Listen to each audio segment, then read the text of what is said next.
ધનજીભાઈ આનંદ મંગળ ભગવાનના વ્યાપક વાર્ષિકોત્સવના 53 મળ્યા મળી ગયું ને.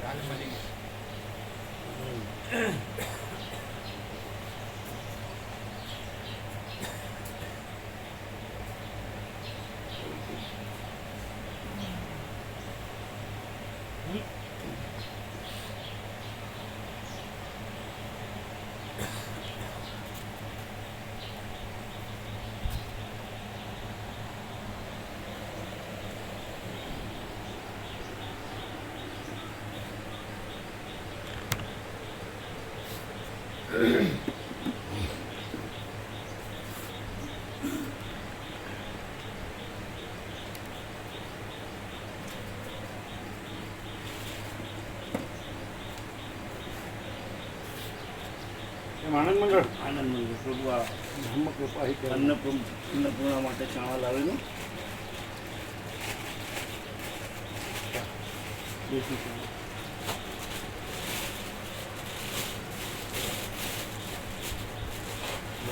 દેશી ચાવલ છે, દેશી ચાવલ બરાબર. દેશી ચણા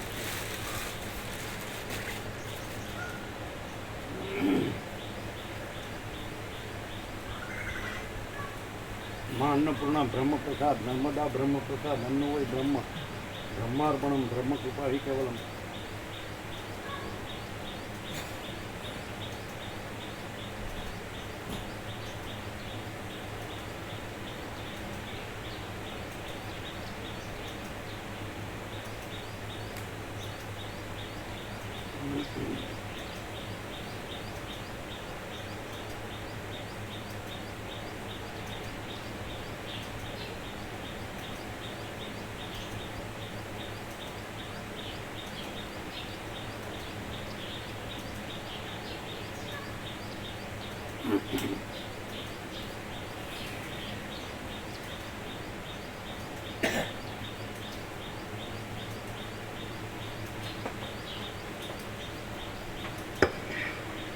ઓમ બરાબર છે બરાબર છે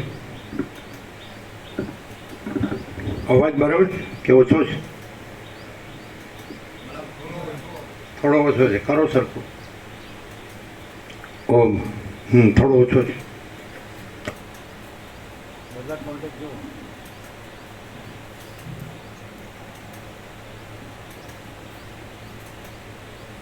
કરીએ. ઓમ ઓમ ઓછો છે.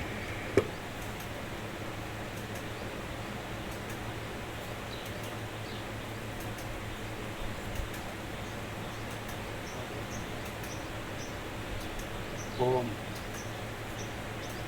ઓમ ઓમ ઓમ ઓમ ઓછો છે.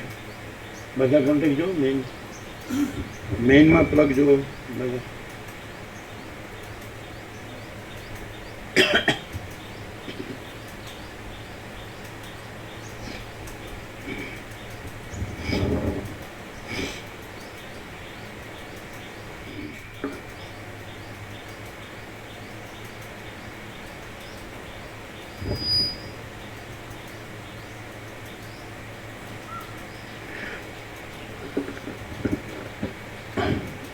ઓમ ઓમ ઓમ બરાબર. બસ પરમ ચિદાકાશ પરમ જ્યોતિ અખંડ જ્યોતિ અનંત પૂર્ણ પરમ ચિદાકાશ પરમ શાંતિ સ્વયં સિદ્ધ स्वयं प्रकाश स्वयं पूर्ण स्वस्वरूप यही सब कुछ है, इसके सिवा कुछ नहीं है. शून्यभास अनंत कोटि महाकाल तो है ही नहीं. वशिष्ठ राम निर्वण उत्तरार्थ राउंड 38मो राउंड.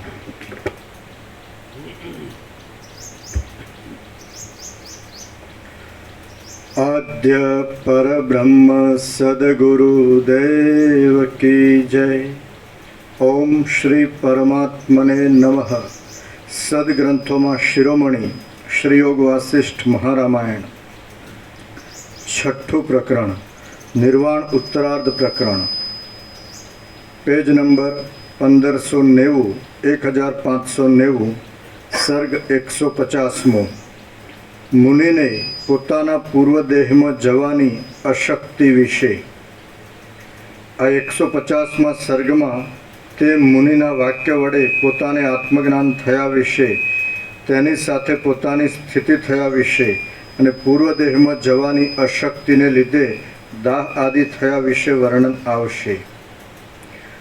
મુનિ બોલ્યા, આવી યુક્તિ વડે મને તે મુનિએ બોધ આપ્યો, એટલે હું વિદિત વેદ્ય થઈ ગયો.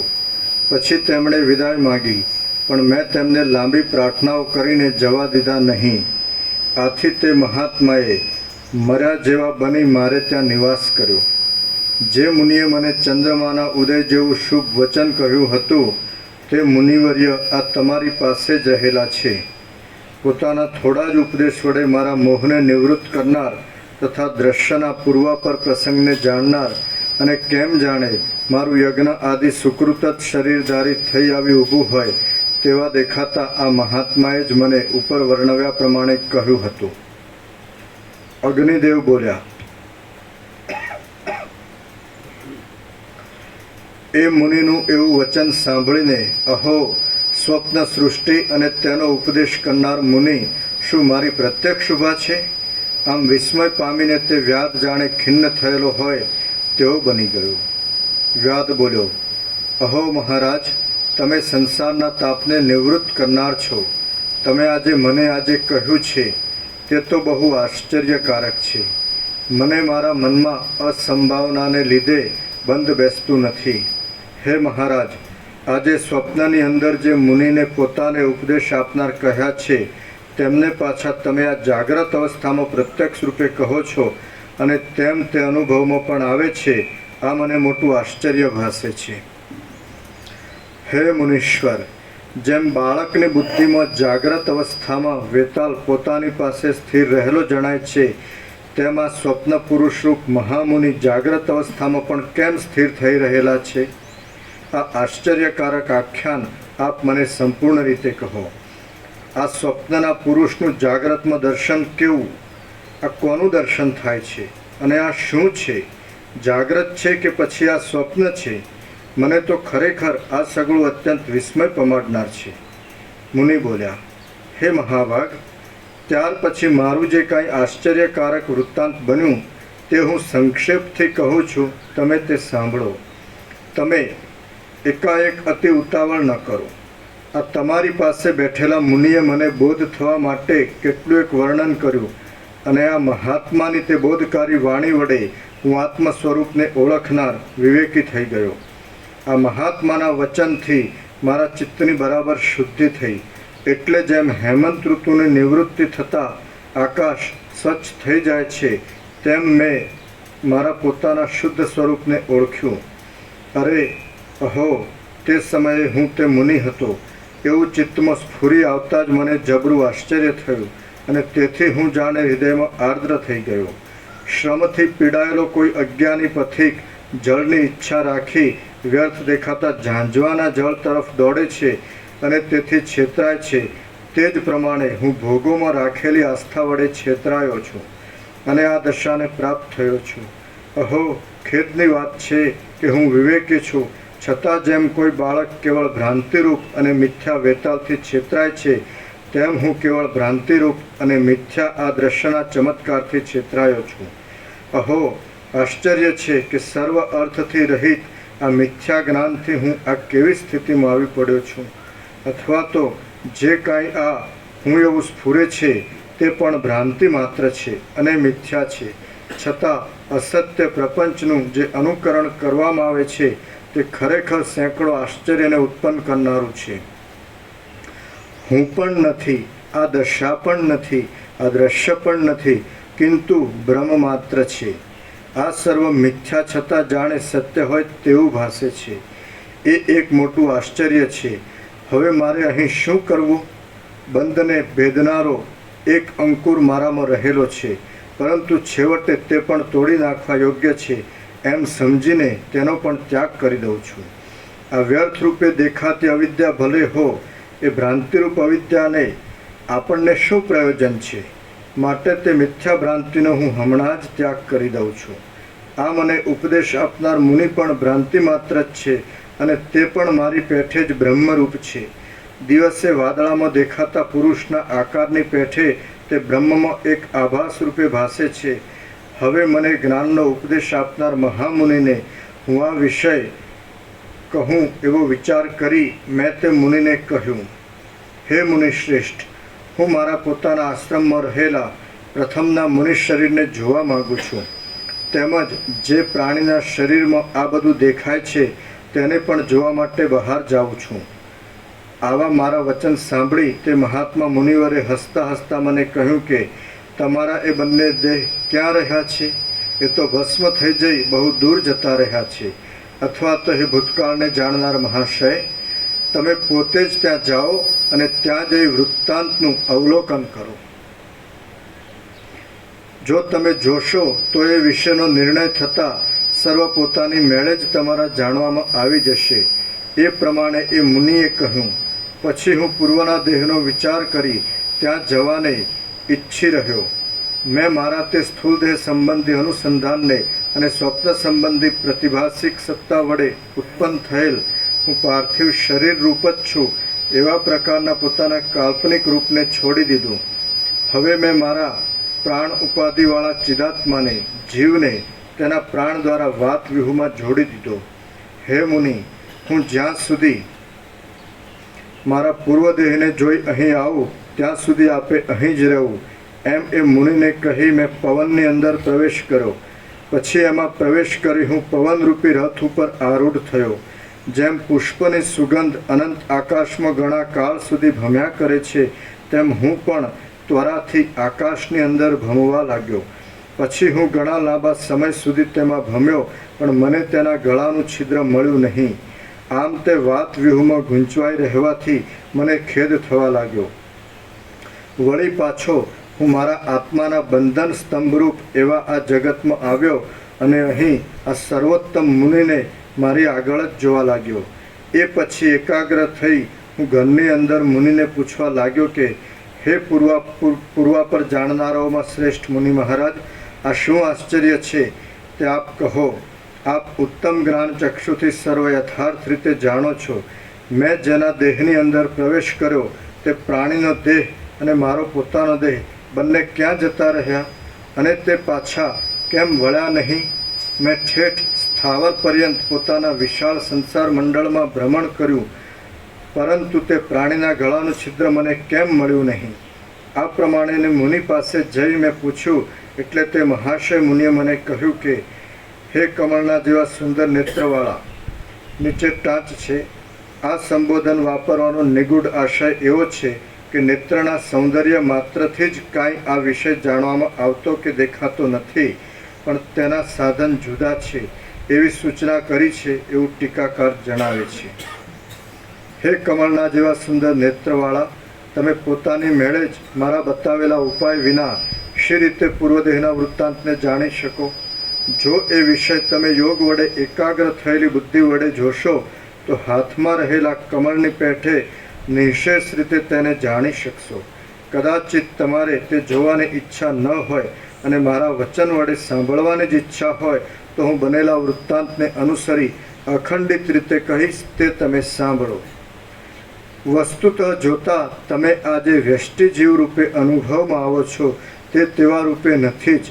તમે તો સર્વ પ્રાણીઓના પુણ્યરૂપી કમળોનો વિકાસ કરવામાં સૂર્યરૂપ કમળોના સમૂહની પેઠે સર્વ કલ્યાણોના સમૂહ રૂપે અને ભગવાનના જ્ઞાનરૂપી નાભિક કમળની અંદર બેઠેલા હિરણ્ય ગર્ભરૂપ છો. એવા તમે પોતે તપરૂપી મનોરાજ્યમાં સ્થિર થઈ રહેવાથી એક આશ્રમની અંદર તપસ્વી રૂપ થઈ રહ્યા અને ત્યાં પુષ્ટ થઈ રહેલા વ્યષ્ટિભાવના અનુભવ વડે પર શરીરની અંદર સ્વપ્ન વગેરેનું કૌતુક જોવાની ઈચ્છાથી કોઈ એક પ્રાણીના હૃદયમાં તમે પ્રવેશ કર્યો. તમે જે પ્રાણીના હૃદયની અંદર બેઠા તેમાં જ આ વિસ્તારવાળા અને આકાશ તથા પૃથ્વીરૂપી વિશાળ ઉદરને ધારણ કરી રહેલા ત્રણેય લોકો તમારા જોવામાં આવ્યા. આમ તમે જ્યારે ઘણા લાંબા સમય સુધી તે સ્વપ્ન જોવામાં વ્યગ્ર થઈ ગયા ત્યારે તમારો પોતાનો પૂર્વદેહ જેની અંદર તમે સ્વપ્ન જોવાની ઈચ્છાથી પ્રવેશ કર્યો હતો એવો મોટા વનની અંદર સૂતેલો જણાતો તે પ્રાણીનો દેહ અને તમારો આશ્રમ એ સર્વ પ્રચંડ દાવાનળ લાગવાથી ખાખ થઈ ગયા. તે દાવાનળ ધુમાડાઓ વડે ધૂસરા બની ગયેલા વાદળારૂપી વસ્ત્રોવાળા આકાશના આડંબરને ઉત્પન્ન કરતો હતો અને ઉડા કરતા તથા બળાત્કારથી ઉત્પન્ન થતા ઉંબાડિયાના ચક્રો વડે તે સૂર્યમંડળનો તથા ચંદ્રમંડળનો ભાવ બતાવતો હતો. તે જ્વાળા વડે દેદીપ્યમાન આકાશની અંદર ભસ્મ વડે ભરપૂર હતો અને દિશાઓને ઢાંકી દઈ રક્ષા કરી રહેલા ધુમાડાના વાદળા ઘોટાઓ રૂપી કાળા કામળાઓ વડે આકાશને ઢાંકી રહ્યો હતો. ગુફાઓ રૂપી ઘરમાંથી નીકળેલી સિંહોની ગર્જનાથી તે તિરસ્કાર પામ્યો હતો અને પ્રસિદ્ધપણે સંભળાતા તે ચડચડાટના અવાજથી દિશાઓની અંદર રહેલા સર્વ મનુષ્યોને તે બહેરા બનાવી રહ્યો હતો. તે ચોતરફ ફેલાઈ ગયો હતો. તેથી તાલ અને તમાલના વૃક્ષો જાણે અગ્નિના વૃક્ષો જેવો જણાતા હતા. એ વૃક્ષ સમૂહો તૂટી પડતા હતા. તેથી ઉત્પાતના વહનીના અથવા ઉત્પાતના મેઘના કડાકા થતા હતા. આથી તે અગ્નિ કોલાહલથી ઘટ થઈ રહ્યો હતો. દૂર દેશમાં રહેલા મનુષ્યોને તે જોવા માત્રથી સ્થિર વીજળીની ભ્રાંતિ ઉપજાવતો હતો અને તે આકાશમાં રસરૂપ સુવર્ણના રસ વડે લીંપાયેલ ભીતના ભાવને પેદા કરતો હતો. અગ્નિના મનોહર તણખાઓ વડે તે આકાશની અંદર તારાઓના સમૂહને બમણો દીપાવતો હતો અને આકાશના વક્ષસ્થળમાં રહેલી જ્વાળારૂપી બાળ વનિતાના નેત્રને તણખારૂપી આનંદદાયી કટાક્ષથી આનંદ ઉત્પન્ન કરતો હતો. વળી જ્વાળાઓના ધમધમાટવાળા શબ્દોથી તે આકાશની અંદરના ભાગને ગજાવી મૂકતો હતો અને ગુફાઓ રૂપી ઘરમાંથી બહાર નીકળેલા ભ્રમિત થઈ ગયેલા તથા નિદ્રારહિત થઈ રહેલા જંગલી લોકોની વિષમ દશાને ઉત્પન્ન કરતો હતો તથા અર્ધદગ્ધને ભાગતા સિંહ, મૃગ, પારધીઓ તેમજ પક્ષીઓ વડે તે યુક્ત હતો. વળી તે ઉના ઉકળા કરતા તળાવોના અને નદીઓના પ્રવાહોની અંદર ઉગ્ર એવા વ્યાધ, વ્યાઘ્ર આદિ જીવોને તથા જળચરોને પચાવી દેતો હતો. પ્રદીપ્ત જ્વાળાઓમાં બળતી બાળ ચમરીઓથી તે સુંદર અને ચપળ દેખાતો હતો અને તે બળતા વનના પ્રાણીઓના મેદના ગંધ વડે વીંટાયેલો વાદળાવાળો હતો. પ્રલયકાળના અગ્નિ જેવા અને સર્પની પેઠે ચારે બાજુ પ્રસરી રહેલા એ પ્રચંડ દાવાનળ વડે તમે અને તમારો આશ્રમ એ સગળું ભસ્મ થઈ ગયું. વ્યાધ બોલ્યો, હે મહારાજ, શું ત્યાં અગ્નિ લાવવાનો કશો હેતુ બન્યો હતો? વળી તે વન તથા તેમાં રહેલા બ્રહ્મચારી આદિના દેહો એ સર્વ એક સાથે જ કેમ ભસ્મ થઈ ગયા? મુનિ બોલ્યા, સંકલ્પ આદિનો ક્ષય અને ઉદય થવામાં જેમ સંકલ્પ કરનાર પુરુષના મનનું સ્ફુરણ જ એક હેતુરૂપ છે, તેમાં ત્રણેય લોકોનો સંકલ્પ કલ્પના કરનારું વિધાતાના મનનું સ્ફુરણ જ તરતમાં ત્રિલોકીરૂપ થઈ જાય છે. તેથી ત્રણેય લોકના ક્ષયમાં અને ઉદયમાં એ વિધાતાના મનનું નિશ્ચયાત્મક સ્ફુરણ જ હેતુરૂપ છે. જેમ હૃદયની અંદર ક્ષોભ અને અક્ષોભ થવામાં તે સમયનો સંકલ્પ જ હેતુરૂપ છે, તેમાં ત્રણેય લોકોનો ક્ષોભ અને અક્ષોભ થવામાં હિરણ્યગર્ભનો સંકલ્પ જ હેતુરૂપ છે. આ વનના નાશમાં પણ તેને જ હેતુરૂપ કહી શકાય છે. જગત એ વિધાતાનું એક સંકલ્પ નગર છે. તેથી વિધાતાનો તે પ્રકારનો સંકલ્પ જ પ્રજાનો ઉદય, ક્ષય, ક્ષોભ, વૃષ્ટિ અને દુષ્કાળ આદિ થવામાં કારણરૂપ છે. હિરણ્યગર્ભ આ જગતના મનઃ સમષ્ટિના આદિ હેતુરૂપ છે અને તે પણ અન્યત્ર ચિદાકાશમાં જ કલ્પિત છે. આમ માયા વડે યુક્ત એવા ચિદાકાશની શબલ બ્રહ્મની ઈશ્વરની કલ્પના અનંત અને અવ્યવસ્થિત છે. વસ્તુતઃ જોઈએ તો ચિદાકાશની અંદર તેની પોતાની શોભા જ આ સર્વના આકારે દેખાય છે એવું વિવેકી વિદ્વાનોનું સમજવું છે. બાકી મૂર્ખોને જેવું ભાન થતું હોય તેવું ભલે થાવ, પરંતુ તે સત્ય નથી. શ્રીયોગ વાસિષ્ઠ મહારામાયણમાં નિર્વાણ પ્રકરણના ઉત્તરાર્ધનો પરમ ઉપદેશ નામનો સર્ગ 150મો સમાપ્ત.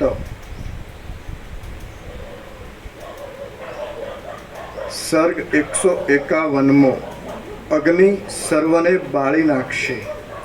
આ 151મા સર્ગમાં અગ્નિ આશ્રમને તથા તે મુનિના શરીરને બાળી નાખશે તે વિશે તથા પવન વડે તેની ભસ્મ ઉડી જવા વિશે અને સ્વપ્નમાં જાગ્રતની સ્થિતિ દેખાયા વિશે વર્ણન કરવામાં આવશે. અન્ય મુનિ ઉવાચ.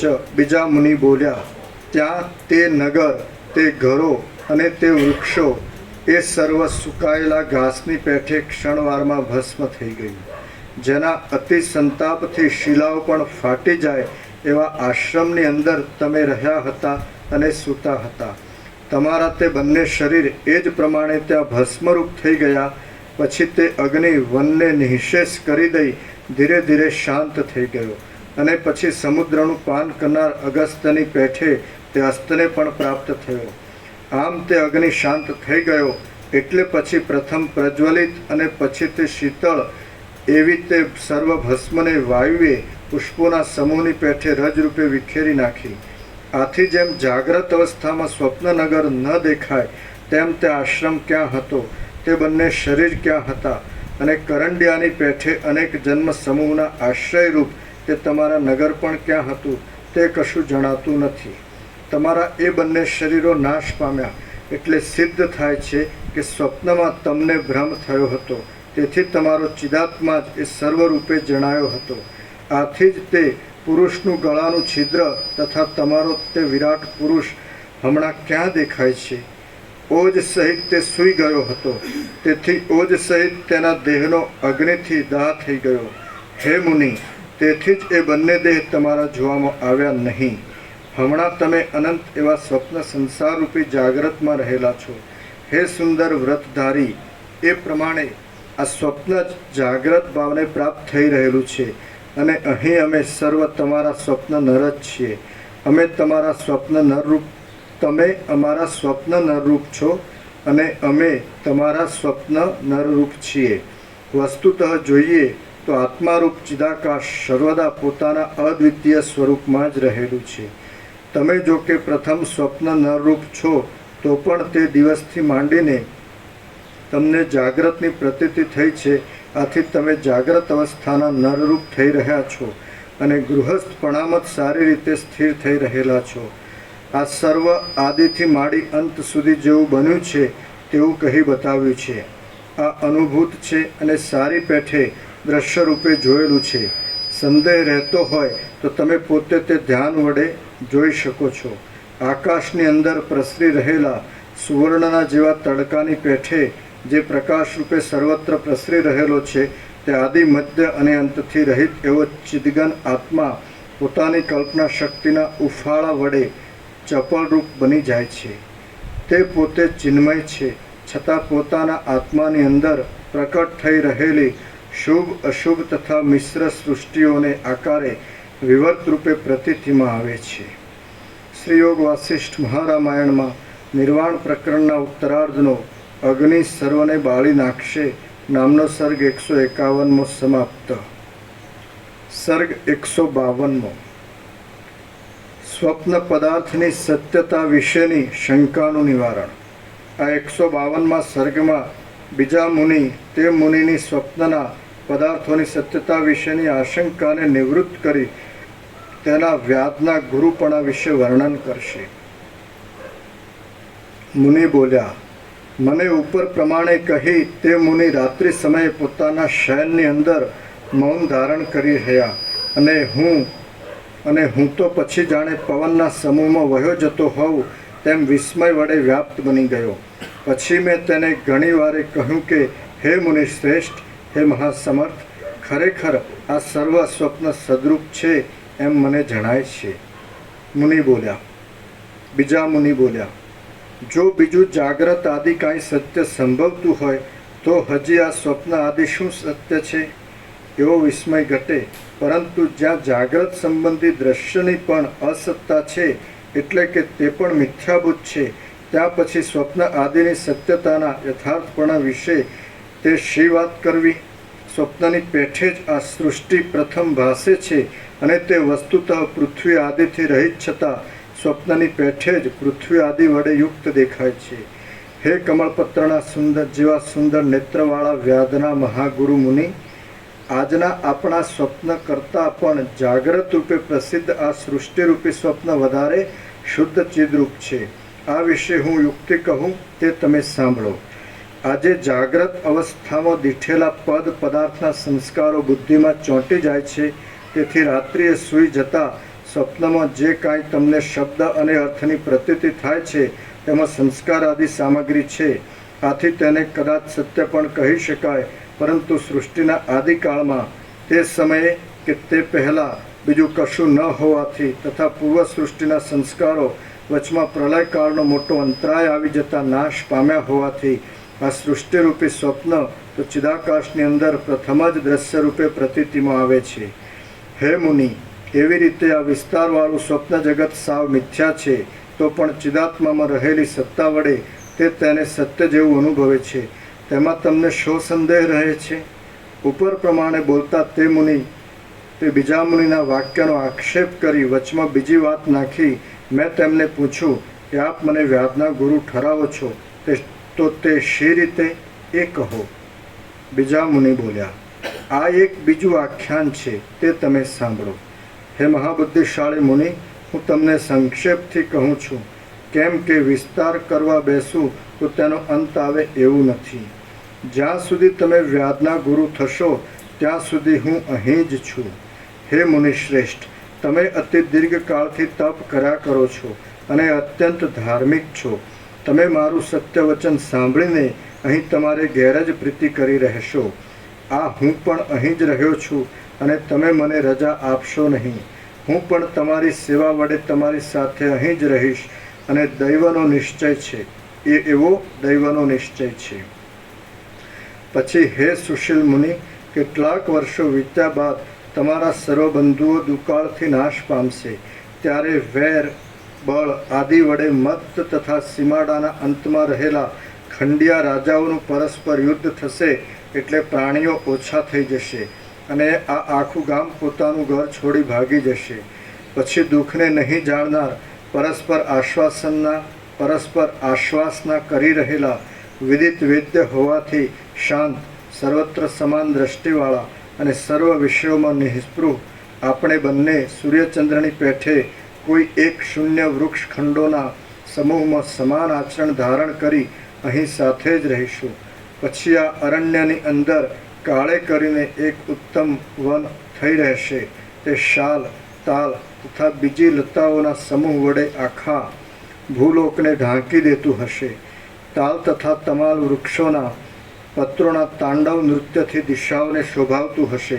વિકસિત થયેલા કમળોની કુંજોથી વંદ્ય હશે. પ્રફુલ્લ વૃક્ષોવાળું હશે.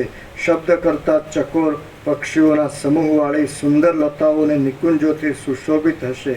મહાપ્રકાશમાન હશે અને જાણે અંતરિક્ષથી આવેલું તે સાક્ષાત નંદનવન હશે. શ્રી યોગ વાસિષ્ઠ મહારામાયણમાં નિર્વાણ પ્રકરણના ઉત્તરાર્ધનો મુનિ રાત્રિ સંકથા વર્ણન નામનો સર્ગ 152મો સમાપ્ત. સર્ગ 153મો. મુનિની સર્વમાં એકાત્મ બુદ્ધિ. આ 153મા સર્ગમાં વ્યાધનું આવવું થતાં તે મુનિનું તેના પ્રતિ ગુરુપણું તથા કાળે કરી વિવેકને લીધે જ્ઞાન થતાં સર્વત્માં એકાત્મ બુદ્ધિ થઈ એ વિશે વર્ણન કરવામાં આવશે. બીજા મુનિ બોલ્યા, આપણે બંને તે વનની અંદર ઘણા લાંબા કાળ સુધી તપ કરશું. તેવામાં આપણી પાસે મૃગોની પછવાડે દોડવાથી થાકી ગયેલો એક મૃગ હિંસક વ્યાધ આવશે. તમે તેને સ્વભાવથી જ પવિત્ર કથાઓ વડે બોધ કરશો અને પછી તે પણ વૈરાગ્યને પ્રાપ્ત થઈ જઈ તે જ વનની અંદર તપ કરશે. તપસ્વીના ધર્મોનો અભ્યાસ થવાથી શમ, દમ આદિ સાધન સંપત્તિ પ્રાપ્ત થતાં એ વ્યાધ આત્મજ્ઞાન મેળવવાની ઈચ્છાથી વચમાં સ્વપ્નનો જિજ્ઞાસુ બની સ્વપ્નની કથા પૂછશે.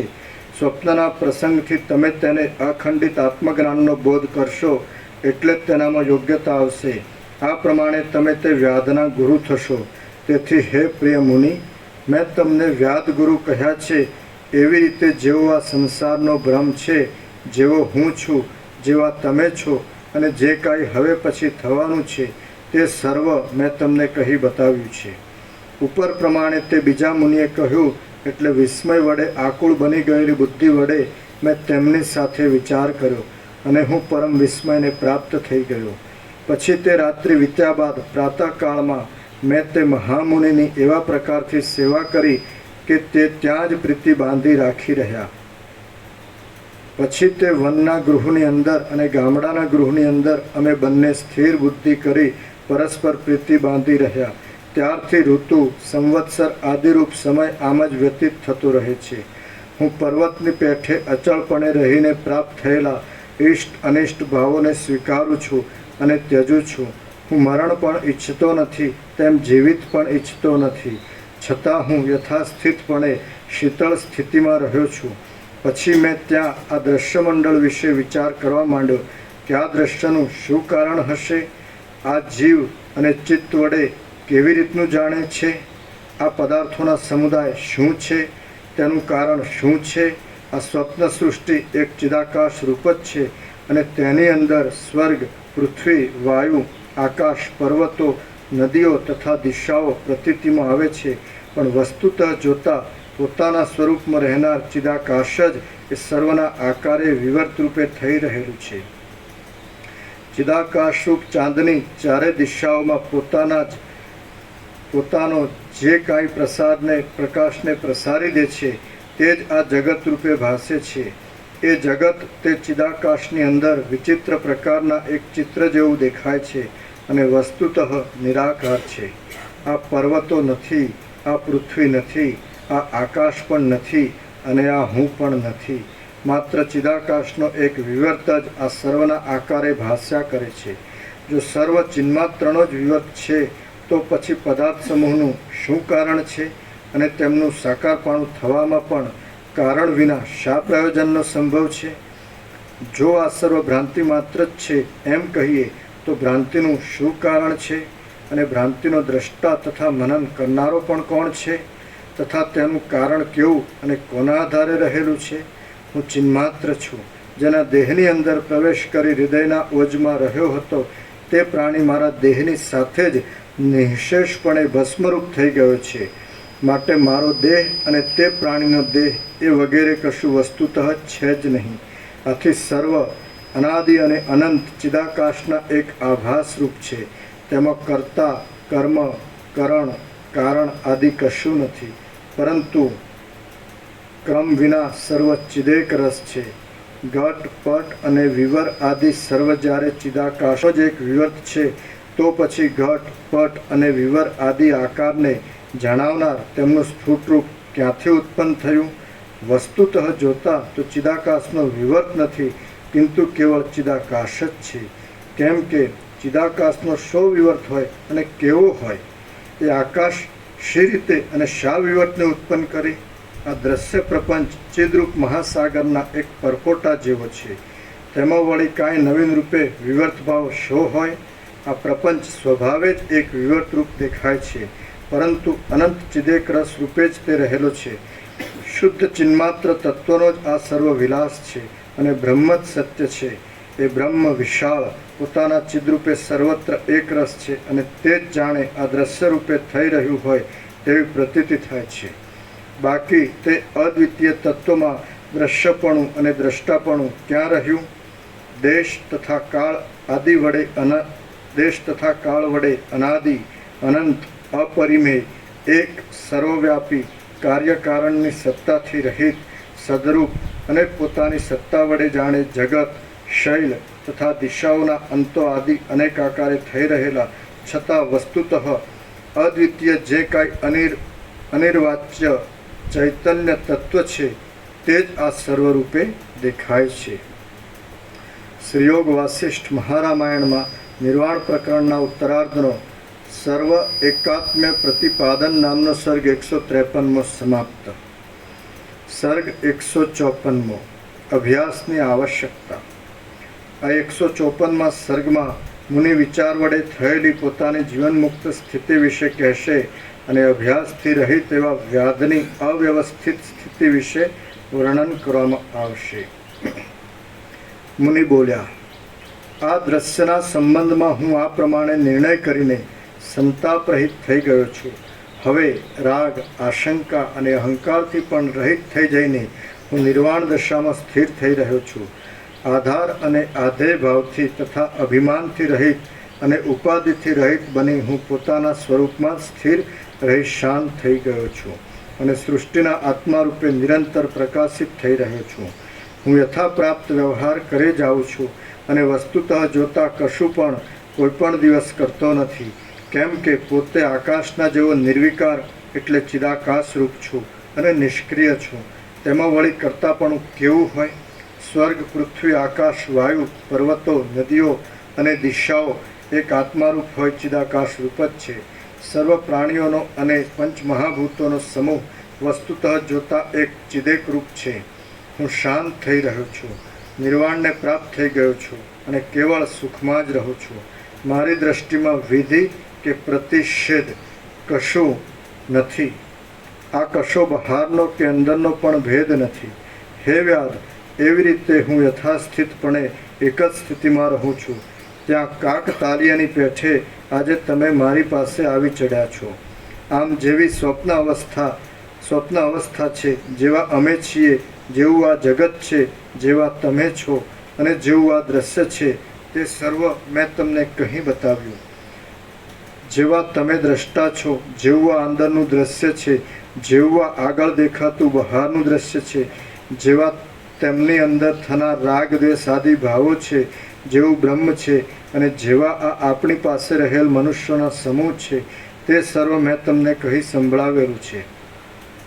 હે વ્યાદ, આ બધું મિથ્યા છે એમ સમજી તમે શાંત થઈને રહો, કેમ કે આ સર્વસત્તા શાંત ચિદાકાશ રૂપ છે. આ આત્મસત્તા શાંતિ પામે છે એટલે પોતાની પેઠે જ તેમાં નિર્વાણ દશાનો અનુભવ થાય છે, અથવા તો કશું તેમાં ભાસતું જ નથી. વ્યાદ બોલ્યો, જો એમ જ હોય તો હું અને તમે અથવા દેહાદિક સર્વ પરસ્પર એકબીજાના સ્વપ્ન પુરુષ રૂપે છીએ અને પ્રાતિભાષિક રૂપ અસત્ય તથા પારમાર્થિક રૂપ સત્ય છે. મુનિ બોલ્યા, એમ જ છે. આ પરસ્પર એકબીજાના સ્વપ્નની પેઠે જ સ્થિતિને પ્રાપ્ત થઈ રહેલા છે અને અન્યોન્ય આત્માની અંદર સદરૂપ તથા અસદરૂપ અનુભવમાં આવે છે. જે જીવ દ્રશ્યને જેવા પ્રકારનું સમજે છે તેને તે તેવા જ પ્રકારનું અનુભવમાં આવે છે. ગળો એક જ છે, પણ જો તેને તેના કપાલ, અવયવો તથા પરમાણુ આદિ રૂપે જોઈએ તો તે અનેક પ્રકારનો જણાય છે અને તેમાં એકપણું પ્રતીતિમાં આવવાથી તે એક પણ છે.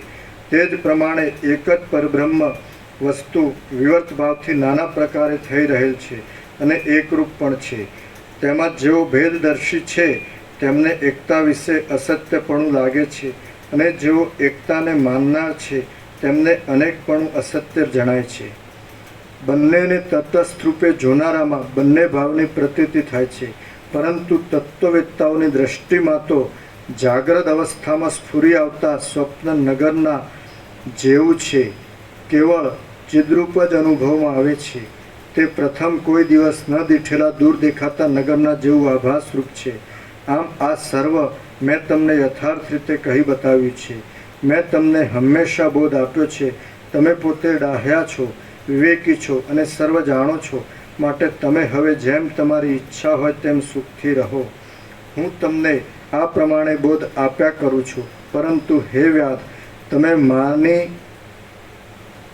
તમે માની લીધેલી જગતના સત્યપણાની ભ્રાંતિમાં જ તમારી બુદ્ધિ વિશ્રાંત થઈ રહી છે.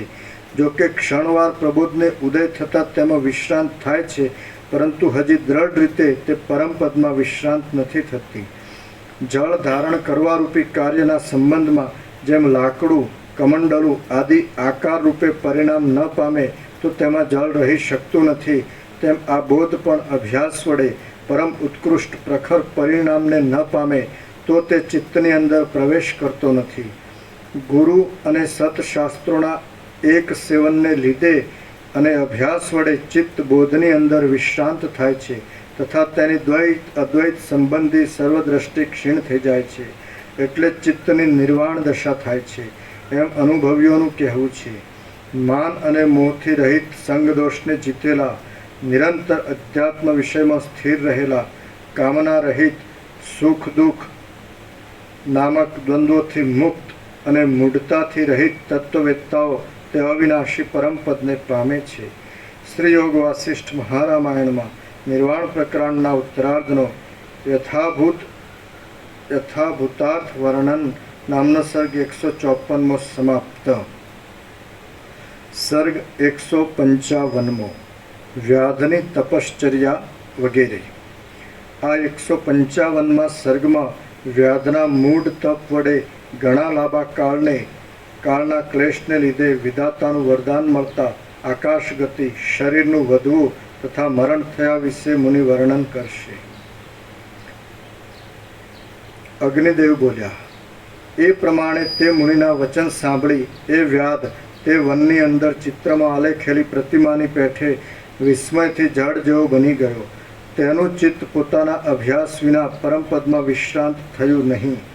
જાણે તે સમુદ્રમાં તણાતો જતો હોય, અથવા જાણે તે ચાકડા ઉપર ચડેલો હોય, અથવા જાણે કોઈ સિદ્ધ પુરુષના પોતાના તપોબળથી તેને વંટોળિયા વાયુ વડે ખેંચી જતો હોય, અથવા તો કોઈ જુડે તેને પકડ્યો હોય, તેમ તે પરાક્રમથી રહિત બની જઈ વિભ્રાંત થઈ ગયો. આ જે કહે છે તે જ નિર્વાણ પદ છે અથવા કાંઈ બીજું નિર્વાણ પદ હશે, એવા સંશયને લીધે એ વ્યાધ યૌવનવાળા મૂર્ખ માણસની પેઠે શાંતિ પામ્યો નહીં. આ જગત અવિદ્યા રૂપ જ છે એવું ચિત્તમાં બરાબર રીતે સ્થિર ન થવાથી તેણે વિચાર્યું કે આ દ્રશ્ય અવિદ્યા નામની બ્રહ્મની શક્તિથી ઉત્પન્ન થયેલું છે અને તે સત્ય છે. પછી તેણે પોતાના ચિત્તમાં નિર્ણય કર્યો કે આ દ્રશ્યનો અવધિ કેટલે સુધી દૂર હશે. એ વાત હું તપ વડે કોઈ અપૂર્વ શરીર મેળવીને પૃથ્વીથી ઉપરના ભાગમાં દૂર રહી શકે એવા વિશાળ પ્રમાણવાળા દેહ વડે જોઈ જઈશ. ભાવ અને અભાવ એ બંને રૂપે પ્રતીતિમાં આવતા આ દ્રશ્યના અંતે સુખથી રહી શકીશ. માટે જ્યાં આકાશ પણ ન હોય તેવા રહસ્યમય સ્થળમાં હું જાઉં, આવો પોતાના હૃદયમાં નિર્ણય કરી તે પોતે મૂર્ખ અવિવેકી જ રહ્યો. એ વ્યાધને તે મુનિએ આપેલો ઉપદેશ અભ્યાસના અભાવે ભસ્મમાં કરેલા હોમના જેવો નિષ્ફળ નીવડ્યો. પછી તે દિવસથી એ વ્યાધે પણ પોતાના કરેલા નિર્ણય વડે પોતાનો પારધીનો ભાવ છોડી દીધો અને મુનિઓની સાથે તપ કરવાનો આરંભ કર્યો.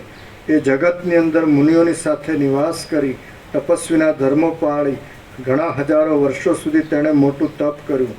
તપ કરતાં તેણે પછી કોઈ સમયે તે મુનિને પૂછ્યું કે મને ક્યારે આત્મવિશ્રાંતિ મળશે? ત્યારે મુનિએ તેને નીચે પ્રમાણે કહ્યું.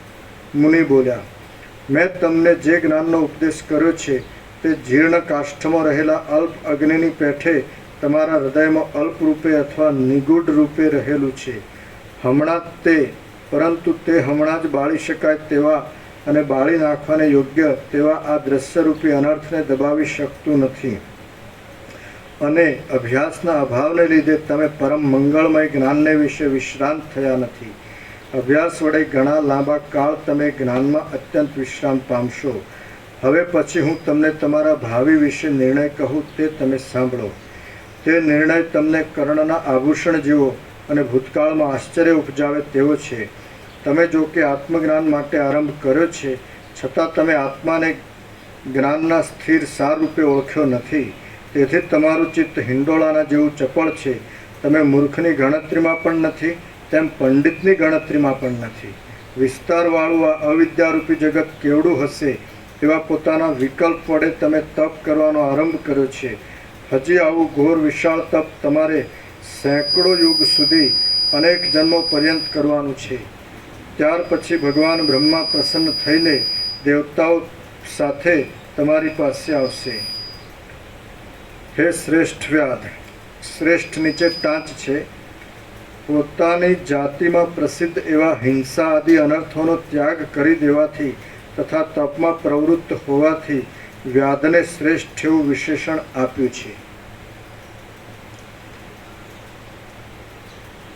હે શ્રેષ્ઠ વ્યાધ, વરદાન દેવા તૈયાર થયેલા બ્રહ્મા પાસે તમે પોતાના સુપ્રસિદ્ધ અજ્ઞાનને લીધે તમારો સંશય ટાળવા સારું આવું કાંઈક વરદાન માગશો.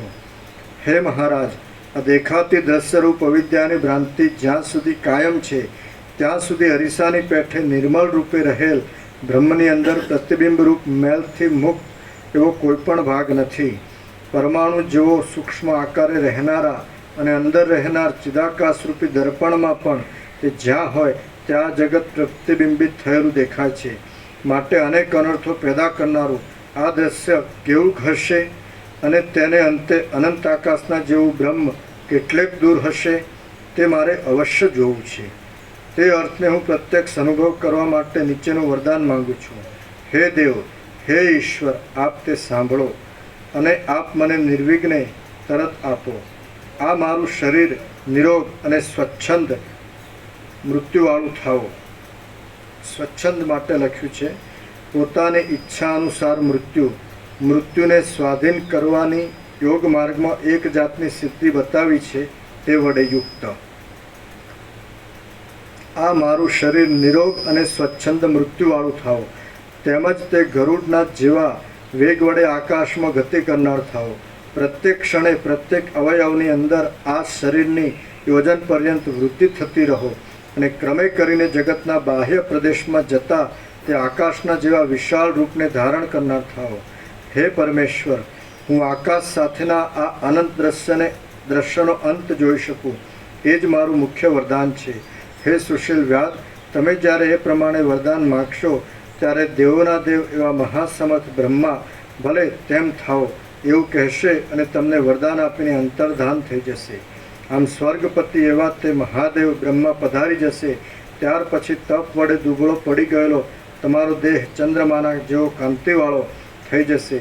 એ જ ક્ષણે તમારો એ દેહ મારી આજ્ઞા લઈને તથા મને નમસ્કાર કરીને પોતાના મનમાં રહેલી વાત જોવાની ઈચ્છાથી આકાશમાં ઉડશે.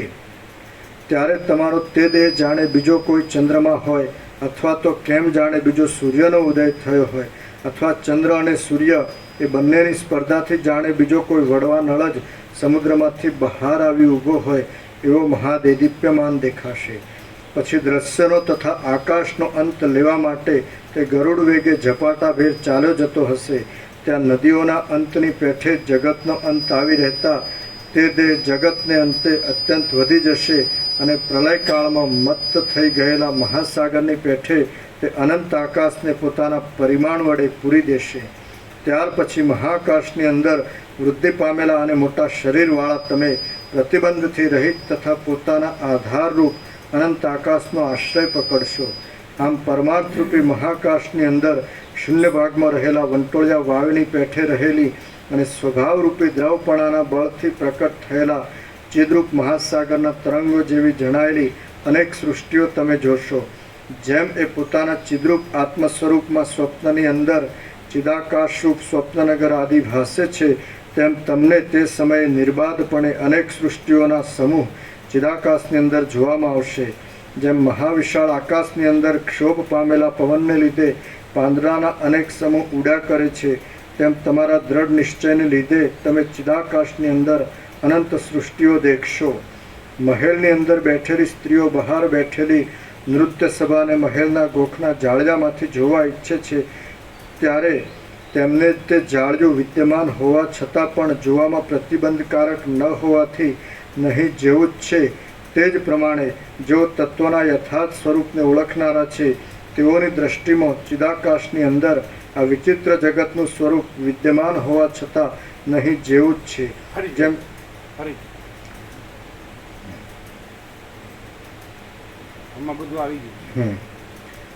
મહેલની અંદર બેઠેલી સ્ત્રીઓ બહાર બેઠેલી નૃત્ય સભાને મહેલના ગોખના જાળિયામાંથી જોવા ઈચ્છે છે ત્યારે તેમને તે જાળિયું વિદ્યમાન હોવા છતાં પણ જોવામાં પ્રતિબંધકારક ન હોવાથી નહીં જેવું જ છે.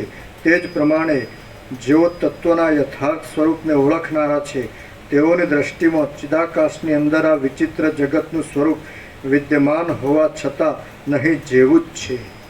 જેમ ચંદ્રલોકમાં રહેનાર પુરુષની દ્રષ્ટિમાં પૃથ્વી ઉપર રહેલા મનુષ્યને ચંદ્રમંડળમાં દેખાતા ધુમાડામાં ઝાકળ આદિ પદાર્થોનો સમૂહ અત્યંત અસત્ય લાગે છે તેમ પોતાના આત્માથી અનન્ય રૂપે જગતને સમજી રહેનાર તત્વજ્ઞની દ્રષ્ટિમાં પણ આ જગત આભાસ રૂપે અત્યંત અસત્ય જણાય છે.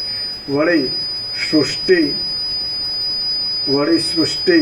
વળી ફરી આકાશ, ફરી સૃષ્ટિ અને વળી ફરી આકાશ એમ તમે અવલોકન કર્યા કરશો અને તમારો લાંબો સમય એમ જ ચાલ્યો જશે. પછી તમે સૃષ્ટિરૂપી પત્રની અંદર ભ્રમણ કરતા હશો ત્યારે તમને મહાવિશાળ કિંવા મોટા મહિમાવાળા એ આકાશની અંદર ફરવામાં ઉદ્વેગ ઉત્પન્ન થશે અને તમે તપના ફળનો અનુભવ કરતા ઉદ્વેગ પામશો. પછી તમે અનંત આકાશને પૂરી રહેલા પોતાના દેહ તરફ જોશો અને મનમાં કહેશો, જેની પાસે મેરુ આદિ લાખો મોટા પર્વતો તૃણના જેવા અતિ તુચ્છ દેખાય છે તેવું આ અતિ મોટું મારું ભૂંડું શરીર જાણે ભારરૂપ હોય તેવું થઈ રહ્યું છે. આ મારો દેહ એવડો મોટો છે કે તેનું માપ થઈ શકે તેમ નથી. વળી મારા વડે આ આખું આકાશ વ્યાપ્ત થઈ રહ્યું છે અને હજી પણ તે દેહ વડે હું આકાશને પૂરતો રહું છું. પણ હવે ભાવિ શું છે તે જાણી શકાતું નથી. હાય, આ દ્રશ્યરૂપ ઘોર અવિદ્યા અનંત છે એમ અનુભવમાં આવે છે અને સર્વત્ર સમાનતાનો બોધ કરનાર બ્રહ્મજ્ઞાન વિના બીજા કશાથી તેનું પરિમાણ થઈ શકતું નથી. માટે હવે હું આકાશની અંદરના વિશાળ ભાગને વીંટી રહેલા આ ભારભૂત દેહને છોડી દઉં, કેમ કે આ દેહ વડે સત્સંગતિ કે સત્શાસ્ત્રોનું અવલોકન એ કશું પણ થશે નહીં. અનંત અપાર અને આકાશની અંદર નિરાધારપણે રહેલું આ મારું શરીર કેવું નકામું છે. એ શરીરથી મને કેમેય તત્વવેત્તાઓનો શુભ સમાગમ થાય નહીં. તમે આવો વિચાર કરશો અને પ્રાણને શરીરથી બહાર લઈ જવાની ધારણા બાંધશો. પછી જેમ કોઈ એક પક્ષી ખાધેલા ફળમાંથી નીરસ ભાગને બહાર ફેંકી દે છે તેમ તમે આ શરીરને છોડી દેશો. આમ તમે ત્યાગ કરશો એટલે પછી વાયુના કરતાં પણ અતિ સૂક્ષ્મ એવો તમારો પ્રાણયુક્ત જીવ વાયુની પેઠે આકાશની અંદર રહેશે. કપાઈ ગયેલી પાંખોવાળા મહામેરુની પેઠે તમારો તે દેહ નિર્જીવ થઈને નીચે પડશે અને તે પૃથ્વીલોક તથા પર્વત આદિ સર્વના ચૂરે ચૂરા કરી નાખશે. પછી રુધિરથી રહિત થઈ ગયેલી ભગવતી કાલી માતૃગણો સાથે રહીને તે સમયે તમારા આ દેહનું ભક્ષણ કરશે એટલે પૃથ્વી નિર્દોષ થઈ જશે. હે સુંદર વ્રતધારી વ્યાદ, ઉપર પ્રમાણે તમે તમારો પોતાનો સર્વ વૃત્તાંત સાંભળી લીધો છે. હવે તાડના વનમાં તપશ્ચર્યા કરી તમે યથેચ્છ કરો. વ્યાદ બોલ્યો, અહો મહારાજ, હજી મારે અક્ષય દુઃખ ભોગવવાનું બાકી રહ્યું છે. કેમ કે મેં દુઃખને જ ભ્રાંતિથી પુરુષાર્થ રૂપ સમજીને મારે હાથે તેનો વૃથા સંકલ્પથી વહોરી લીધેલું છે. હે મુનિશ્રેષ્ઠ મહારાજ, આ તમે મને ભાવિ અર્થની સ્થિતિ કહી, પરંતુ એ ભાવિ કોઈપણ યુક્તિ વડે બદલાય એમ છે કે નહીં તે આપ મને કહો. મુનિ બોલ્યા, જે અર્થ વિષય અવશ્યમ ભાવિ છે તે કોઈ દિવસ કોઈનાથી અન્યથા કરી શકાતો નથી.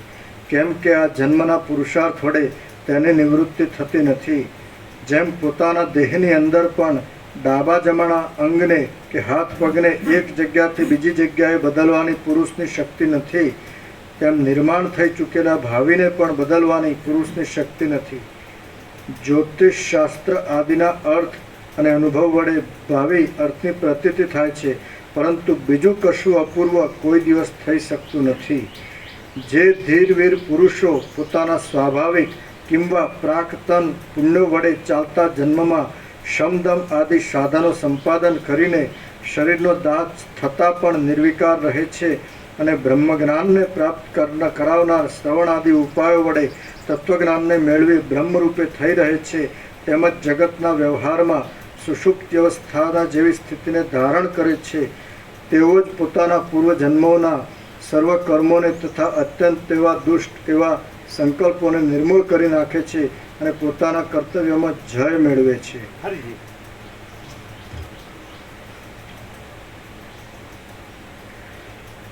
જે ધીરવીર પુરુષો પોતાના સ્વાભાવિક કિંવા પ્રાક્તન પુણ્યો વડે ચાલતા જન્મમાં શમદમ આદિ સાધનો સંપાદન કરીને શરીરનો દાહ થતાં પણ નિર્વિકાર રહે છે અને દાહ થતાં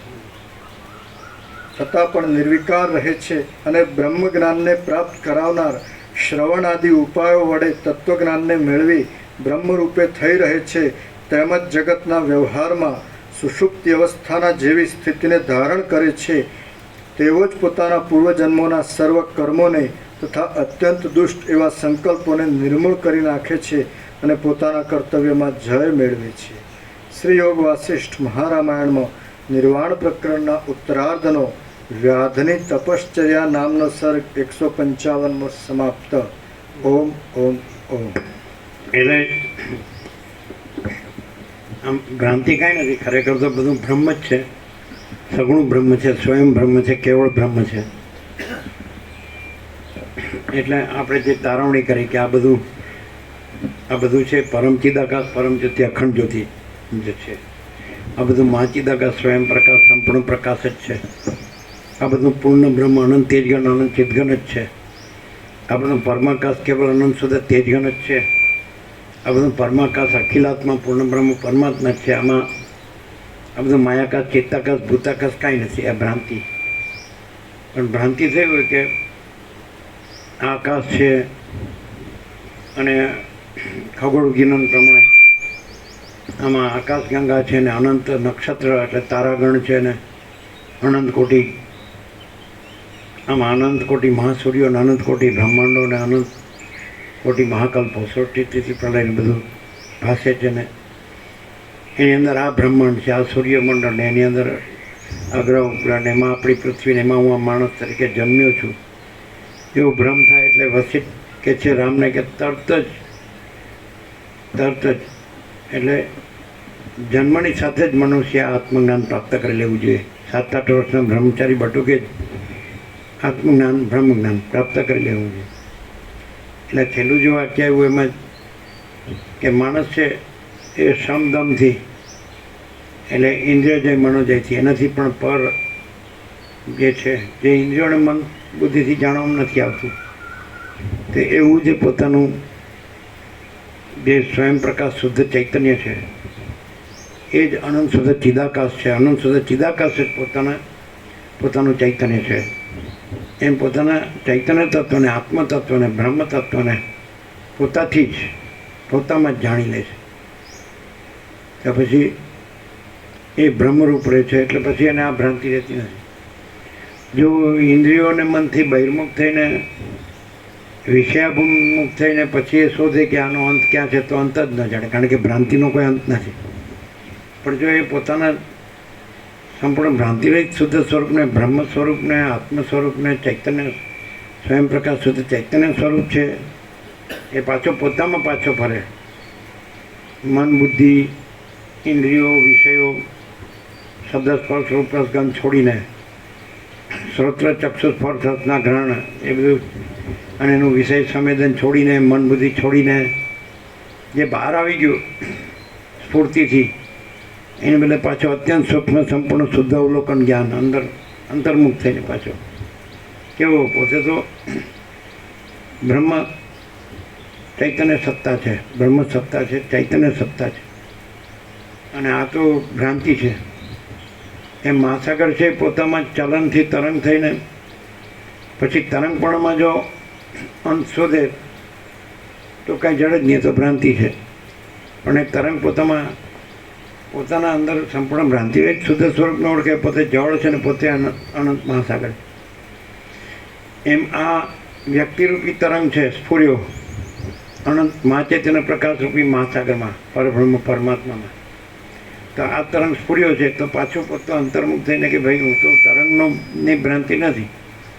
તરંગની ભ્રાંતિમાં શોધવા જાય તો પછી બધા તરંગ જ જડે, એનો અંત જ ન જડે. પણ એ તરંગ પોતે ખરેખર શું છે?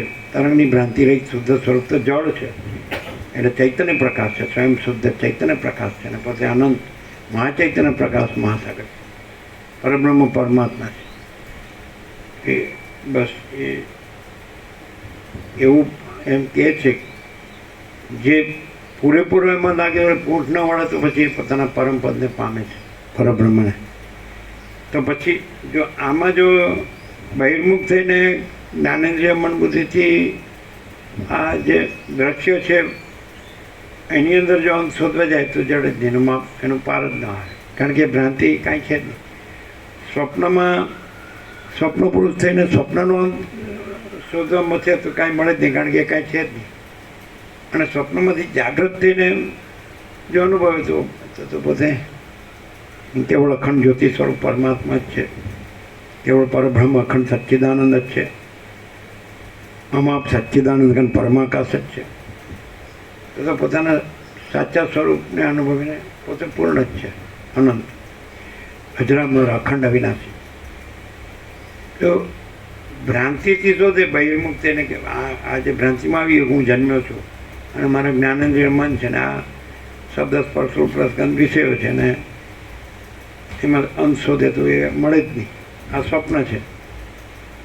અને પોતે પોતાને સાક્ષી રૂપે અનુભવે કે હું આને જાણનાર છું, તો એ પોતે સાક્ષી પરમાત્મા છે. અને પોતાને ભ્રાંતિ રૂપે જોઈએ તો પછી હું આ દેહમાં અમુક છું ને આ દેહમાં અમુક છું ને એમ જીવ છું કે વ્યક્તિ છું ને આ સૃષ્ટિ છે ને તેનો અંત ક્યાં છે, ક્યાં સુધી છે આ બધું આકાશ, ક્યાં સુધી છે સૃષ્ટિ, ક્યાં સુધી દ્રશ્ય, ક્યાં છે. તો કાંઈ ન હોય એમાં શું ચડે, આમ ક્યાંથી ચડે? ભ્રાંતિમાં ભ્રાંતિરૂપ રહીને ભ્રાંતિનો અંત શોધે તો કોઈ ચડે જ નહીં. પોતે જે હું આ છું એ પણ ભ્રાંતિ છે સ્વપ્નમાં, અને આ સ્વપ્નનું આખું આ જગત છે એ પણ ભ્રાંતિ છે. અને હું આ જગતનો અંત શોધું, દ્રશ્યનો કે આકાશ, તો એ ચડે જ નહીં. ભ્રાંતિનો અંત છે પણ એ પોતાની ભ્રાંતિને સાક્ષી તરીકે પાછો અનુભવે, ત્યારે હું તો ભ્રાંતિને જાણનાર છું પણ ભ્રાંતિ મારામાં કાંઈ નથી. તો પછી પોતે પરબ્રહ્મ અખંડ સચ્ચિદાનંદ, પરબ્રહ્મ પરમાત્મા, પરમેશ્વર, પુરુષોત્તમ, પરમપદ, પરમ ચિદાકાશ, મહાચિદાકાશ, પરમાકાશ, પોતે તો અનંત પૂર્ણ છે. તો આ બધું જન્મ મરણનું સુખ દુઃખ આ ભ્રાંતિનું કાંઈ છે જ નહીં, દ્વંદ્વ છે જ નહીં. એટલે આ સદગ્રંથોમાં શિરોમણી શ્રી યોગાસિદ્ધ મહારામણ એવું છે, પોતે જ અંદર કે છે કે આમાં લાગ્યો રે ઊંઠ ન વાળે તો પછી પોતે જે છે એ રે. અને જ્યાં ભ્રાંતિ થઈ ગયો જન્મ્યો છું ને આ સંસાર છે એ કાંઈ છે જ નહીં, એટલે લાગ્યો રે એવું કહે છે. પછી પોતે કહે છે તો જેવી રીતે અંધારમાં દીવો ધરીએ તો પ્રકાશ ન જોતો હોય તો પ્રકાશ મળે, અંદર દૂર ન કરવું હોય તો દૂર થાય. એવી રીતે આ જે વસિત પ્રકાશથી પ્રકાશથી શબ્દ બુદ્ધિથી નહીં, આ દ્રશ્ય ભ્રાંતિ રાખીને નહીં, હું છું, હું આ છું, આ જગત છે એ દ્રશ્ય ભ્રાંતિ રાખીને નહીં, પણ આ બધું આકાશથી પણ મોટો આખો કેવળ પ્રકાશ છે. તો એક અને એમાં આ આખો આકાશ ભ્રાંતિ પણ કાંઈ નથી, આખી દ્રશ્ય ભ્રાંતિ પણ કાંઈ નથી, હું કાંઈ નથી. એવી રીતે પ્રકાશ રહીને પ્રકાશને સાંભળે, વસિત પ્રકાશથી પ્રકાશને સાંભળે. તો કે જેમ અંધારામાં દીવો ધરીએ તો પ્રકાશ ન જોવે તો પ્રકાશ મળે, અંધાર દૂર ન કરવું તો દૂર થાય. એમ આ સત્શાસ્ત્ર છે તેના વસિત પ્રકાશથી, સરળ શ્રવણથી, અખંડ પૂર્ણ તત્વબોધથી અજ્ઞાન દૂર ન કરવું હોય તો દૂર થાય, જ્ઞાન ન જોતું હોય તો જ્ઞાન થાય. જ્ઞાન એટલે પ્રકાશ, એટલે પછી પોતે પરમ ચિદાકાશ, પરમ જ્યોતિ, અખંડ જ્યોતિ છે ને આ ભ્રાંતિ થઈ જ નથી. હું આ જન્મ્યો છું ને આ જગત છે ને ભ્રાંતિ થઈ જ નથી. એવી રીતે જાગ્રતમાંથી સ્વપ્ન ભ્રાંતિ થઈ હોય તો સ્વપ્ન ભ્રાંતિમાં આ વસિત પ્રકાશ મળે તો પોતે જાગ્રત છે ને પોતે સ્વપ્ન ભ્રાંતિ નથી, એવું છે. આ વસિત પ્રકાશ એટલે મહાચિદાકાશ, સ્વયં પ્રકાશ, સંપૂર્ણ પ્રકાશ, મહાચિદાકાશ જ્યોતિ, અનંત અખંડ અભેદ, મહાચિદાકાશ જ્યોતિ, મહાતત્વ, મહાસામાન્ય, મહાચિદાકાશ સ્વસંવેદ્ય, સહજ નિર્વિકલ્પ, મહાચિદાકાશ પરમ કૈવલ્ય, પરમ શાંતિ. આ તો છે જ, આ તો ભ્રાંતિ છે, આ સ્વપ્ન થયું. આ હું સ્વપ્ન પુરુષ છું ને આ સ્વપ્ન સૃષ્ટિ છે. આનો અંત ક્યાં છે એમ શોધે તો સ્વપ્નમાં સ્વપ્નરૂપ થઈને સ્વપ્નનો અંત શોધે તો જડે જ નહીં, કારણ કે સ્વપ્ન ભ્રાંતિ કાંઈ છે જ નહીં. સ્વપ્નનો પોતે કાંઈ નથી, પોતાની સ્વપ્ન સૃષ્ટિ કાંઈ નથી, અને એ કાંઈ છે જ નહીં. એટલે એનો અંત જડે એટલે ભમ્યા જ કરે, જન્મ મૃત્યુના ચક્કરમાં, એટલે આવાગમનના ચક્કરમાં. અને આ પ્રકાશ મળે, જેને આ પ્રકાશ નથી મળ્યો એનો દોષ નથી, પણ મળ્યા છતાં જો ન જાગે, ન ભાન થાય તો બને જ નહીં. પ્રકાશથી રહે તો પ્રકાશ તો રહેલો જ છે, પ્રકાશ આવતો નથી નવો, અનાદિ સિદ્ધ સત એટલે પરબ્રહ્મ પરમાત્મા તો છે. એ ખબર પડે આનાથી. ભ્રાંત જીવને આ સ્વપ્ન પુરુષને આ સ્વપ્ન સૃષ્ટિમાં વશિષ્ઠ મળ્યા. વશિષ્ઠ મળવા મુશ્કેલ છે, મળે તો ઓળખવા મુશ્કેલ છે, ઓળખાય તો લાભ લેવો મુશ્કેલ છે, લાભ લેવાય તો પાળવો મુશ્કેલ છે, પળાય તો બેડો પાર. એટલે સ્વયં પછી તો સ્વયં પરબ્રહ્મ પરમાત્મા છે, પરમ ચિદાકાશ, તેજમાં તેજ, જ્યોતિમાં જ્યોતિ. પણ પછી આ બધું દ્રશ્ય ભ્રાંતિ છે એમાં પડી જાય. આમ કરવું, આમ મેળવું, આમ કરવું, આ કરવું, આ કરવું, તો આમાં કાંઈ મળે જ નહીં. સ્વપ્નમાં ગમે એટલું કરે તો કાંઈ ન મળે, પણ જાગ્રત થાય એટલે પછી કાંઈ કરવા પણ નથી. પોતે જ પરબ્રહ્મ પરમાત્મા છે. આકાશથી પણ મોટો પ્રકાશ છે, આકાશથી પણ મોટો આનંદ છે, અને આકાશથી પણ મોટી શાંતિ છે. આનંદ પ્રકાશ, અનંત આનંદ, અનંત શાંતિ પોતે જ છે. એમાં કોઈ અભાવ નથી, કોઈ ઈચ્છા નથી. અને આમાં તો કોઈ અભાવ મળ્યું નથી, ઈચ્છા પૂરી થાય જ નહીં. જેટલી ઈચ્છા કરો તો ઈચ્છા વધ્યા જ કરે એવું છે. અગ્નિમાં ઈંધણ નાખો તો અગ્નિ વધારે પ્રજ્વલન, વધારે ભભૂ, કે કોઈ શાંત ન થાય. એટલે કોઈ દિવસ માણસ પોતાનું આ સ્વપ્ન જેવું હું રાખે અને આ સ્વપ્ન જેવું દ્રશ્ય એની ભ્રાંતિ રાખે, અને દ્રશ્યમાં કંઈક લાવ કંઈક પ્રાપ્ત કરો એવી ભ્રાંતિ રાખે, કાંઈ મળે જ નહીં, અભાવ મટે જ નહીં, ઈચ્છા પૂરી થાય નહીં. કારણ કે કાંઈ નથી, એમાં શું મળે? અને જો પોતાને સાક્ષી પરમાત્મા રૂપે જાણે તો આ તો સ્વપ્ન ભ્રાંતિ કાંઈ છે જ નહીં. આ હું નથી ને આ જગત નથી. કારણ કે જન્મ્યા પહેલાં ક્યાં હતું, મરી ગયા પછી આ ક્યાં છે? અને એમાં તો જન્મ મરણ જ નથી. પોતે સાચો સાક્ષી પરમાત્મા છે, સંપૂર્ણ ભ્રાંતિ રહિત શુદ્ધ સ્વરૂપ. એમાં તો જન્મ મરણ છે જ નહીં. અજરામર અખંડ અવિનાશ, અખંડ સચ્ચિદાનંદ, પોતે પરબ્રહ્મ છે, પરમાત્મા છે, પરમેશ્વર, પુરુષોત્તમ, પરમપદ, પૂર્ણ વિશ્રાંતિ. એમાં તો પરમ પ્રકાશ, પરમ આનંદ, પરમ શાંતિ જ છે. એ જે જીવ સમજે તો એ આમ જ રહે. એ હું આ છું ને જગત છે ને, આ પોતે છે ને બીજા છે ને, પોતાનું છે ને બીજાનું છે ને, પછી દેખાદેખી ચર્ચા ચડશે ને, આ ઘર છે ને, આ ધન છે ને, આ સ્ત્રી છે ને, પ્રજા છે ને, પ્રજાની પ્રજા છે ને, ભોગો છે ને, રાજ્ય ભોગો લક્ષ્મી છે ને, આ આખું જગત છે ને, એમાં આમ કરીએ, આ બધી વસ્તુઓ છે ને, આ મેળવીએ ને આ મેળવીએ ને આ પ્રાપ્ત કરીએ, કશું ના મળે. કોઈ ઈચ્છાનો અંત જ ન હોય, પાર જ સંતોષ થાય જ નહીં. આપણે એમ કહીએ કે આમ જન્મ થયો ને, માણસનું શરીર મળે શું કરવાનું? આ જ કરવાનું, બીજું કાંઈ કરવાનું નથી. બીજું કરે તો એમાં કાંઈ મળવાનું નથી. અને આ કરે તો પોતાનું અનંતપૂર્ણ સ્વરૂપ પ્રાપ્ત થાય છે. એટલે એ પહેલેથી છે જ નવું પ્રાપ્ત. કાંઈ પરમાત્મા પ્રથમથી રહ્યા છે, કાંઈ નવા પ્રાપ્ત થતા નથી. પણ પોતાને ભ્રાંતિ થઈ છે કે હું આ જીવ છું ને, આ વ્યક્તિ છું ને, અને આ દ્રશ્ય છે ને, એમાં આ લાઈફસ્ટાઈલ છે, જીવન રીતિ છે. તો આપણે આ બધું અન્ન, વસ્ત્ર, રહેઠાણ, દવા, દારૂ, શિક્ષણ બધું જોવે તો વચ્ચે ના નથી પાડતા કે દેહ ધારણ કરવાની ના નથી. પણ દેહ ધારણ શેને માટે છે? એ ભોગોમાં પોતાની શક્તિ વેડફવા નહીં. દેહ ધારણ પોતાના પરમાત્મા સ્વરૂપને પ્રાપ્ત કરવા, એમાં જાગૃત થવા.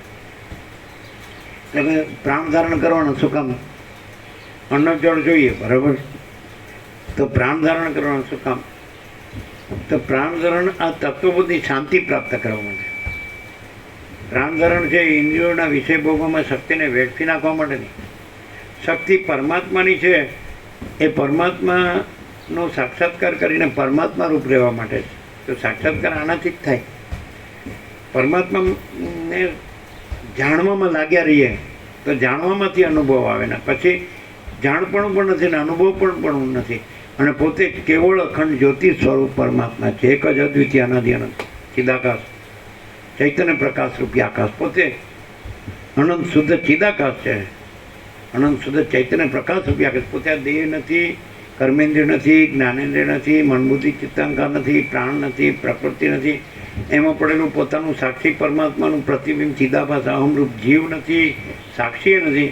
અને પોતે કેવળ અખંડ જ્યોતિ સ્વરૂપ પરમાત્મા છે. આ અનુભૂતિ આમાં જ થાય. તમે જે કરો એ તમને મળે. જેમાં તમે મંડ્યા રહ્યો, પુરુષાર્થ કરો, તમે એમ કે મારે ધન મેળવવું તો ધન મળે. તમે કે મારે ઘર જોઈએ તો ઘર મળે. તમે કે મારે આ શબ્દ સ્પર્શ રૂપ રસ ગંધ આ વિષયોનું સુખ જોઈએ તો સુખ મળે. અને તમે કે મને મારો પરમાત્મા જોઈએ છે, પરબ્રહ્મ જોઈએ તો એ મળે. એ આમાં 100% લાગ્યા રહેવું પડે. અને રામકૃષ્ણ પરમહંસ કે તમે બજારમાં જાઓ અને તમે કાપડ લેવા જાઓ તો તમારે એનો પૂરેપૂરો ભાવ આપવો પડે. એક પૈસો ઓછો આપવો જ ન મળે.